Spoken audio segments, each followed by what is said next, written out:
സുഹൃത്തുക്കളെ, നമ്മളുടെ ത്രിതല പഞ്ചായത്ത് തിരഞ്ഞെടുപ്പ് പടിവാതുക്കൽ എത്തി നിൽക്കുകയാണ്.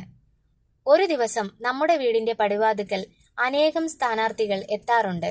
എന്നാൽ അവരിൽ വ്യത്യസ്തനായ ആല പഞ്ചായത്തിലെ 4-ാം വാർഡിലെ ഇടതുപക്ഷ ജനാധിപത്യ മുന്നണി സ്ഥാനാർത്ഥിയായ പ്രവീൺ മഞ്ചാടിയെ നമുക്കൊന്ന് പരിചയപ്പെടാം.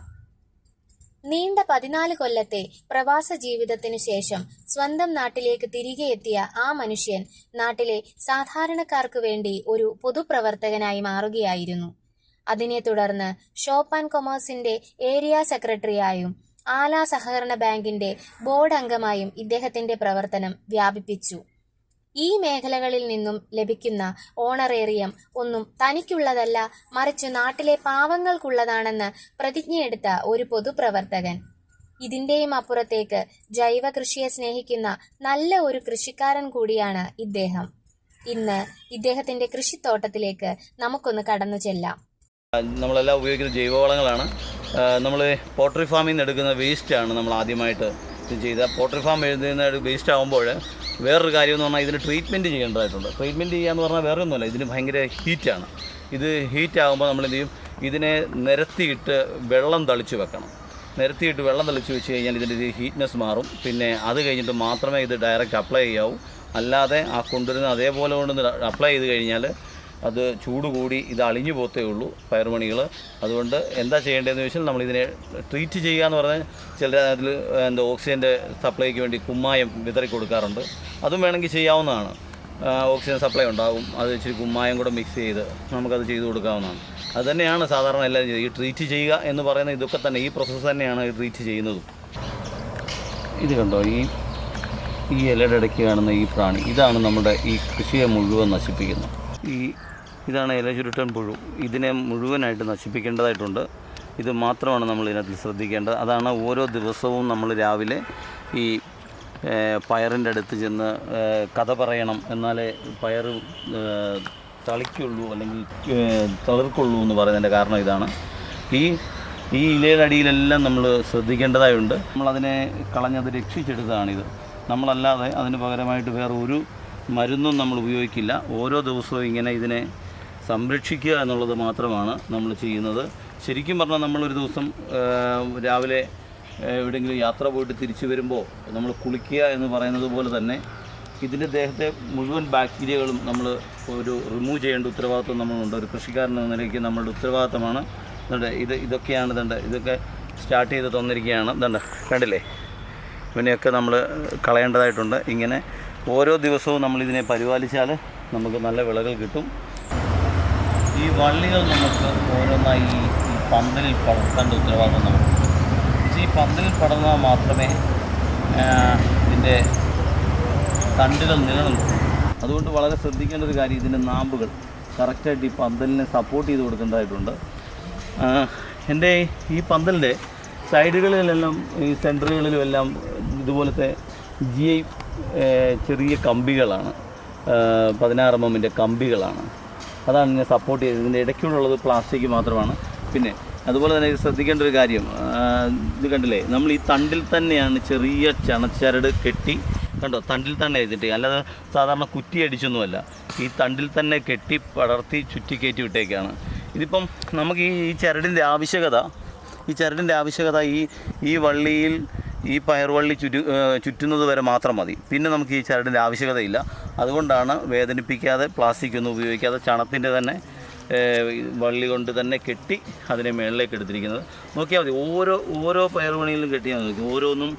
ഓരോ നാമ്പും നമ്മളിതുപോലെ ചരട് കെട്ടി എനിക്ക് നാളെ ഇതിനെ ചരട് കെട്ടി സംരക്ഷിക്കേണ്ടതുണ്ട്. അതിനെയും 2 ദിവസത്തിനകം ചരട് കെട്ടി മുകളിലേക്ക് കയറ്റേണ്ടതുണ്ട്. ഈ നാമ്പുകളൊക്കെയാണ് നമുക്ക് അടുത്ത പയറുപണി ചെയ്തേണ്ട. ഇവന് പടർത്തേണ്ട സമയമായിട്ടുണ്ട്. ഈ പുഴു ഇലയിൽ ശ്രദ്ധിക്കാത്തത് കാരണം നമ്മൾ മുറിഞ്ഞു പോയതാണ്. അത് നമ്മളിപ്പോൾ അടുത്തത് നമ്മളിങ്ങനെ ഇതിനെ കെട്ടിയെടുക്കും മുകളിലേക്ക്.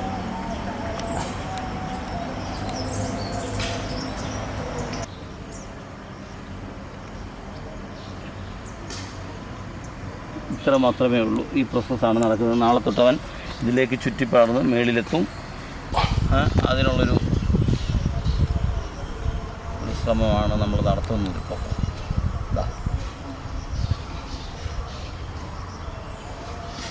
അവന് കയറിപ്പോകാനൊരു ചെറിയ ത്രാണി മാത്രം കൊടുത്താൽ മതി. എല്ലാവരും നമ്മളോട് ചോദിക്കാറുള്ളതാണ് ഇതിൻ്റെ അകലം നിർണ്ണയിക്കുന്നത് എങ്ങനെയാണ്, എത്ര മീറ്ററാണ്, ഇങ്ങനെയൊക്കെ ചോദിക്കാറാണ്. എത്ര മീറ്റർ, എത്ര സെൻറ്റിമീറ്ററാണെന്നൊക്കെ ചോദിക്കാറുണ്ട്. ശരിക്കും പറഞ്ഞാൽ ഇതിൻ്റെ ഒന്നും ആവശ്യമില്ല. നമ്മളൊരു സാധാരണ കർഷകൻ എന്ന നിലയിൽ നമുക്ക് ഇത് ഇത്രയും വലിയ മീറ്ററോ സെൻറ്റിമീറ്ററോ ഒന്നും അളക്കേണ്ട ആവശ്യമില്ല. ഇത്ര മാത്രമാണ്. നമ്മളിങ്ങനെ ഒരു തടത്തിൽ നിന്ന് അടുത്തൊരു തടത്തിലേക്ക് കാല് വലിച്ചു വെച്ചാൽ ഇത് 1 മീറ്ററാണ് വരിക, ഏകദേശം 1 മീറ്റർ ആണ് വരിക. അങ്ങനെ ഒരു ഗ്യാപ്പിൽ അങ്ങനെ 1 മീറ്റർ ഇങ്ങനെ കാല് അടുത്ത ചവിട്ടിപ്പം ഇങ്ങനെ തിരിഞ്ഞ് ചവിട്ടിക്കഴിഞ്ഞാൽ ഇങ്ങോട്ട് 1 മീറ്റർ, തിരിച്ച് അങ്ങോട്ടേക്ക് 1 മീറ്റർ എന്ന നിലയിലേക്ക് ഓരോ വാരവും പിടിച്ച് നമുക്ക് ഈ പയർ തടം വെട്ടാവുന്നതാണ്. അതിൽ ഒരു തടത്തിൽ നമ്മൾ ഇടുന്നത് 4-5 മണി പയറുകളാണ്. അത് നമ്മൾ മുളപ്പിച്ചാണ് ഇടുന്നത്. 4-5 മണി പയറുകളിടും. ഇത് നമ്മുടെ പടവലമാണ്, അതായത് ഇത് ബേബി പടവലമാണ്, മറ്റേ നീളം വരുന്നതല്ല. നമ്മുടെ ഇപ്പോൾ കാണുന്നില്ലേ, നമുക്ക് ഈ ചെറിയ എല്ലാവരും പറയാറുണ്ട് ഈ വലിയ പടവലമാണ് നാടൻ പടവലം. അങ്ങനെയല്ല, നാടൻ വലിയ പടവലം മാത്രമല്ല, നമ്മളിത് ബേബി പടവലം എന്ന് പറഞ്ഞാൽ ഒരു ഹൈബ്രിഡ് ഐറ്റമാണ്. ഇതിന് ചെറിയ, അതായത് നമ്മളുടെ ഒരു വീട്ടിലേക്ക് ഉപയോഗിക്കാൻ പറ്റുന്ന രീതിയിൽ 1/2 കിലോ അല്ലെങ്കിൽ 1/4 കിലോ വരുന്നത്ര മാത്രമേ ഇതിന് ഭാരം വെക്കുള്ളൂ. മറ്റേതുപോലെ 2 കിലോ 2.5 കിലോ നമുക്ക് മുറിച്ച് ഉപയോഗിക്കുകയോ ഒന്നും ചെയ്യേണ്ട ആവശ്യം വരുന്നില്ല. ഇതാണ് ഇതിൻ്റെ ഒരു പ്രത്യേകത. നമുക്ക് ഒരെണ്ണം എടുത്താൽ ഒരു വീട്ടിലേക്ക് അത് നമ്മളിപ്പോൾ ഒരു ചന്തയിൽ കൊണ്ടുപോയാൽ നമ്മുടെ നാട്ടു ചന്തകളിലൊക്കെ കൊണ്ടുപോയാൽ ഇത് ഒരെണ്ണം എടുത്തു വെച്ച് കഴിഞ്ഞാൽ ഒരു വീട്ടിലേക്ക് അവർക്കത് വാങ്ങിക്കാൻ പറ്റും. മറ്റേതെന്ന് പറഞ്ഞാൽ നമ്മുടെ നാടൻ പടവലമാകുമ്പോൾ 2-2.5 കിലോ ഉണ്ടാവും. പക്ഷേ അത് ലാഭമാണ് കൂടുതൽ. പക്ഷേ എന്നാൽ പോലും എന്താണെന്ന് വെച്ചാൽ ഒരു വീട്ടിലേക്ക് അതൊരു ഉപയോഗം പൂർണ്ണമായി ഉപയോഗിച്ച് തീർക്കാൻ കഴിയില്ല. എന്താണെന്ന് വെച്ചാൽ ഒരു ദിവസം നമ്മളിപ്പം എന്തെങ്കിലും ഒരു ആവശ്യത്തിന് ഒരു പടവലങ്ങ തോരൻ വെച്ചു എന്നിരിക്കട്ടെ, അതിൻ്റെ ഈ പറയുന്ന 2-2.5 കിലോ വരുന്ന ഈ പടവലം മുഴുവനായിട്ട് നമുക്കത് ഉപയോഗിച്ച് തീർക്കാൻ പറ്റില്ല.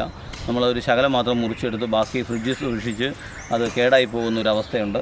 അതൊഴിവാക്കാൻ വേണ്ടിയാണ് ഈ ഹൈബ്രിഡ് വിത്തുകൾ ഇതുണ്ടായി. ഇങ്ങനെ നാടൻ പടവലം ഈ പറയുന്ന ചെറിയ 1/2 കിലോ 3/4 കിലോ വരുന്ന ടൈപ്പ് പടവലം ഉണ്ടാകുന്നത്. ഇതിൻ്റെ ഒരു വേറൊരു ഗുണമെന്ന് പറഞ്ഞാൽ വലിയ ഭാരിച്ച തോതിലുള്ള ഈ പന്തൽ സംവിധാനം വേണ്ട എന്നുള്ളതാണ് ഇതിൻ്റെ ഒരു വേറൊരു പ്രത്യേകത. വലിയ വെയിറ്റ് വരാത്തതുകൊണ്ട് വലിയ ഭാരിച്ച തോതിലുള്ള പന്തൽ സംവിധാനം വേണ്ട എന്നാണ്.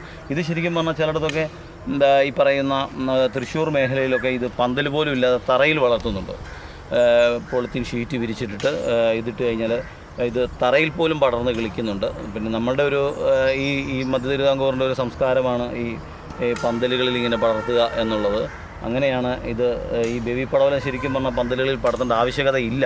എന്നാൽ പോലും അതിൻ്റെ ഒരു സംരക്ഷണം, പിന്നെ ഡാമേജസ് കുറയും ഈ പന്തലുകളിൽ പടർത്തുമ്പോൾ. ഈ തറയിലാണെങ്കിൽ ഈ ചെറിയ കല്ലിലൊക്കെ അമർന്നിട്ട് അവിടെ ചെറിയ പാട് വീഴാൻ സാധ്യതയുണ്ട്. അതുകൊണ്ടാണ് നമ്മൾ പന്തലുകളിൽ തന്നെ ഈ ബേബി പടവലം പടർത്തുന്നത്. ശരിക്കും ഇതിനകത്തിൽ നമ്മൾ പന്തലിലേക്ക് പടവലം പടർത്തുമ്പോൾ ശ്രദ്ധിക്കേണ്ട ഒരു കാര്യം, ഒരിക്കലും ഇതിൻ്റെ തണ്ട് ഈ വള്ളിയിൽ ചുറ്റിക്കരുത്.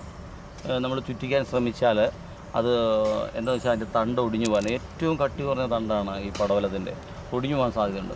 പിന്നെ ഇതെങ്ങനെയാണ് നമ്മൾ പന്തലിലേക്ക് പടർത്തുന്നത് വെച്ചാൽ അതിനുവേണ്ടിയാണ് നമ്മൾ ഈ വള്ളികൾ കൊടുത്തിരിക്കുന്നത്. നമ്മൾ ഈ വള്ളികൾ മാത്രമേ ഇതിൽ ഉടക്കി കൊടുക്കാവൂ എന്നുള്ളതാണ്. ഇങ്ങനെ വള്ളികൾ ഉടക്കി കൊടുത്തു കഴിഞ്ഞാൽ അതവിടെ നിന്നുള്ളൂ. നമുക്ക് വള്ളികൾ ഉടക്കാനും പറ്റും ഇതിൻ്റെ. അതാണ് ഈ പടവലത്തിൻ്റെ ഒരു പ്രത്യേകത. ഇനി ആ പിടിച്ചേക്കുന്ന പിടി ഇത് വിടില്ല, അടുത്ത അവിടെ തന്നെ നിന്ന് പിടിച്ച് ശക്തമായിട്ട് അങ്ങനെ പടർത്തിയാണ് ഈ വള്ളികൾ മൊത്തം. അത് ഓട്ടോമാറ്റിക്കലി അത് പടരാറുണ്ട്. പിന്നെ അത് തന്നെയല്ല, ഇങ്ങനെ ഇതിൻ്റെ നാമ്പുകൾ സംരക്ഷിക്കാൻ വേണ്ടി നമ്മളിങ്ങനെ ചുറ്റി കൊടുത്താൽ അതവിടെ നിന്ന് കിളിച്ചു പോകും. കുറ്റിപ്പയർ എന്ന് പറയും. മറ്റേതുപോലെ പന്തലുകളൊന്നും ആവശ്യമില്ല, ഈ നിലത്ത് തന്നെ വെച്ചാൽ മതി. ഇത് നമ്മൾ കായ്ക്കുന്നതാണ്. പിന്നെ മറ്റതിനേക്കാളും ക്വാണ്ടിറ്റി കൂടുതലും പ്രോഫിറ്റബിളുമായ ഒരു കൃഷിയാണ് എന്നാണ് കേൾക്കുന്നത്. അറിയില്ല, എൻ്റെ ആദ്യ പരീക്ഷണമായതുകൊണ്ട് ഇതിന് ശേഷം മാത്രം അതെനിക്ക് പറയാൻ പറ്റുള്ളൂ ഇത് പ്രോഫിറ്റബിൾ ആണോ എന്ന്. അപ്പോൾ ഇത് നമ്മളുടെ നഴ്സറിയിൽ നിന്ന് വാങ്ങിച്ച വിത്തുകളാണ്. പക്ഷേ മറ്റേ പടർത്തിയിരിക്കുന്ന നമ്മുടെ കർഷകരിൽ നിന്ന് തന്നെ നേരിട്ട് വാങ്ങിച്ച പയറുകൾ നമ്മൾ വെള്ളത്തിലിട്ട് മുളപ്പിച്ച് നട്ടതാണ്.